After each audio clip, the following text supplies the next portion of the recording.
அஸ்ஸலாமு அலைக்கும் வரஹ்மத்துல்லாஹி வபரகாத்.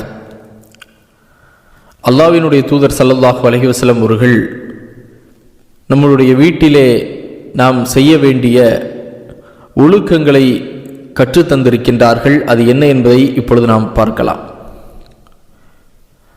அல்லாஹ்வினுடைய தூதர் ஸல்லல்லாஹு அலைஹி வஸல்லம் அவர்கள் தன்னுடைய வீட்டினுள் நுழையும் போதும் சரி, உணவை உட்கொள்ளும் போதும் சரி, அல்லாவை நினைவு கூர்ந்து பிஸ்மில்லா கூறுவார்கள். அதைப்போல இரவு நேரத்தில் உங்கள் கதவை மூடிவிடுங்கள், அப்பொழுது அல்லாவின் பெயரை சொல்லுங்கள். உங்களுடைய விளக்கை அணைத்து விடுங்கள், அப்போது அல்லாவின் பெயரை சொல்லுங்கள். உங்கள் தண்ணீர் பையை சுருக்கிட்டு மூடிவிடுங்கள், அப்போது அல்லாவினுடைய பெயரை சொல்லுங்கள்.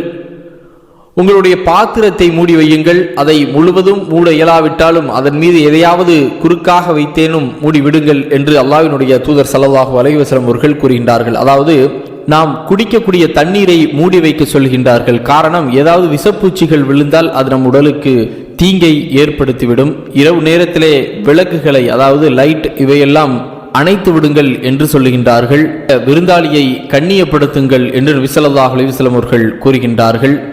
அடுத்ததாக, உங்களுடைய வீடுகளில் சில தொழுகைகளை, அதாவது சுன்னத்தான தொழுகைகளை உங்கள் வீடுகளிலும் நீங்கள் தொழுது கொள்ளுங்கள் என்று நபிகள் நாயகம் ஸல்லல்லாஹு அலைஹி வஸல்லம் அவர்கள் சொல்லுகின்றார்கள்.